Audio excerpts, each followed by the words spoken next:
So you want to hear a story? Well, I used to know a whole lot of pretty interesting ones.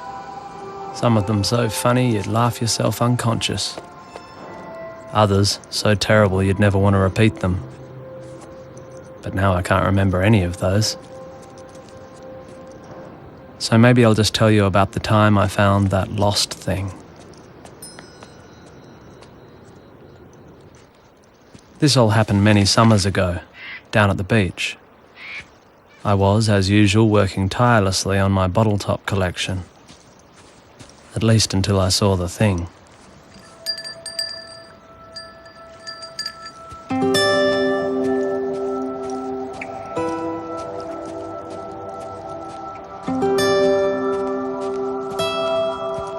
It sure wasn't doing much. It just sat there, with a really weird look about it.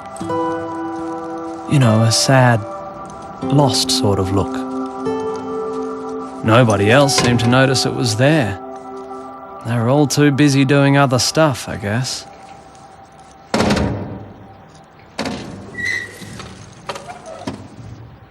Hello?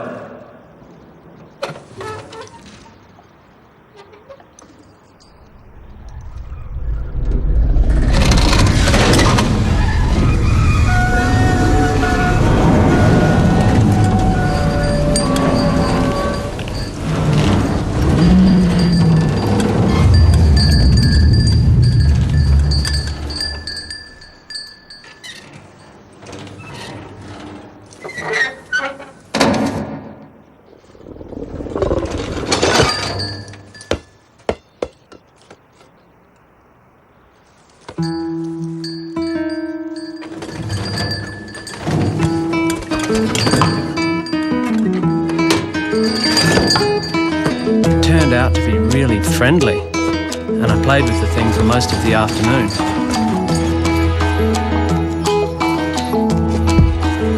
It was great fun, yet the whole time I couldn't help feeling that something wasn't quite right.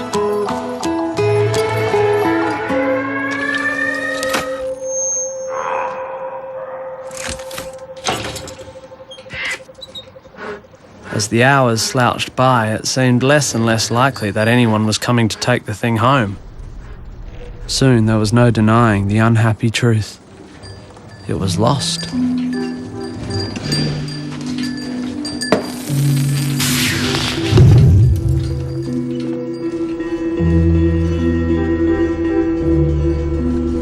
I asked a few people if they knew anything about it.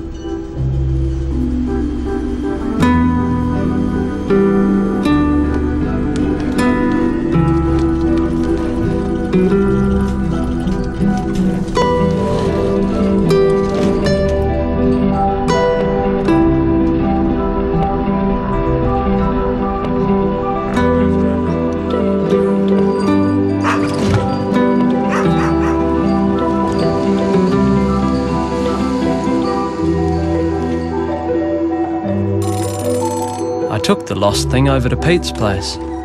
Pete has an opinion on just about everything. Cool, he said. Pete didn't know what the thing was exactly, but he said what he always does, that all physical manifestations could be identified empirically through careful observation, calibrated measurement, and controlled experimentation.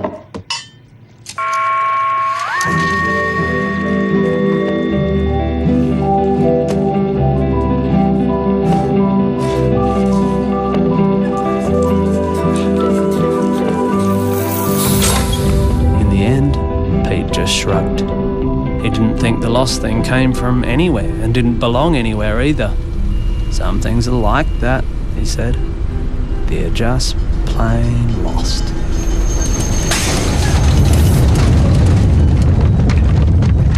There was nothing left to do but take the thing home with me. As for my parents, well, they already knew that Mum would be concerned about how filthy its feet were. And that Dad would be worried about all sorts of strange diseases. And they both just wanted me to take it back to where I found it.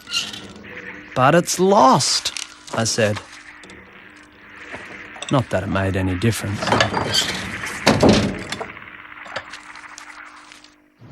decided to hide the thing in our back shed, at least until I could figure out what to do next. I mean, I couldn't just leave it wandering the streets.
The lost thing seemed happy then, but I sure couldn't keep it in the shed forever.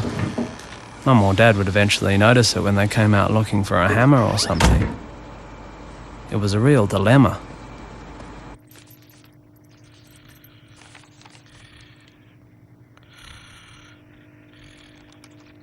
Are you finding that the order of day-to-day life is unexpectedly disrupted? Do you suffer from unclaimed property? Objects without name? Troublesome artifacts of unknown origin? Things that just don't belong? Don't panic. We've got a pigeonhole to stick it in. The Federal Department of Odds and Ends. The next morning, we caught a tram all the way into the city.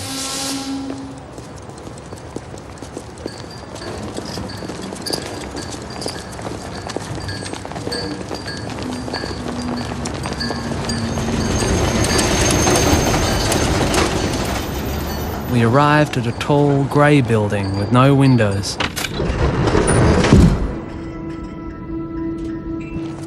It smelt like disinfectant.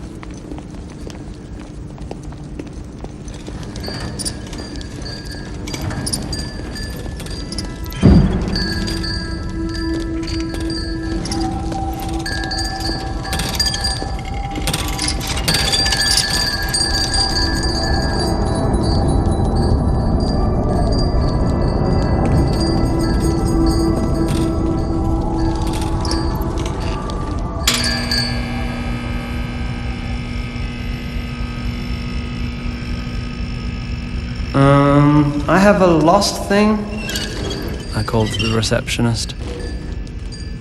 Fill in the forms. She sighed.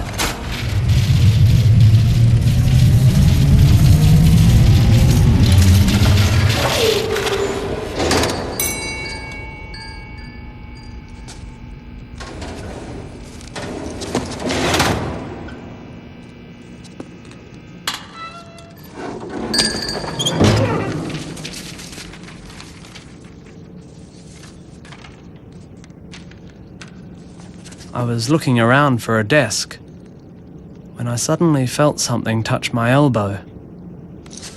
And then there was a tiny voice. If you really care about that thing, you shouldn't leave it here. This is a place for forgetting, leaving behind. Here, take this. Cheers, I said. You shouldn't leave it here.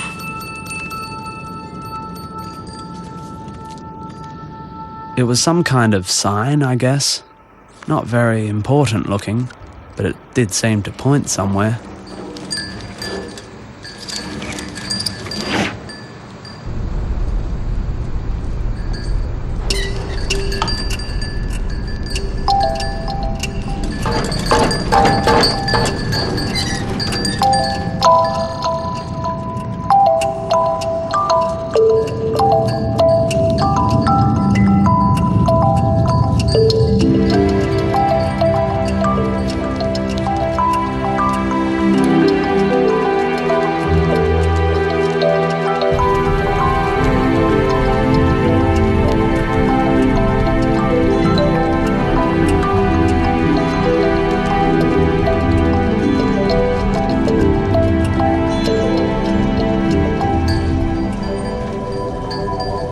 Eventually, we found what seemed to be the right place, in a dark little gap off some anonymous little street. The kind of place you'd never know existed unless you were actually looking for it.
I still think about that lost thing from time to time, especially when I see something out of the corner of my eye that doesn't quite fit.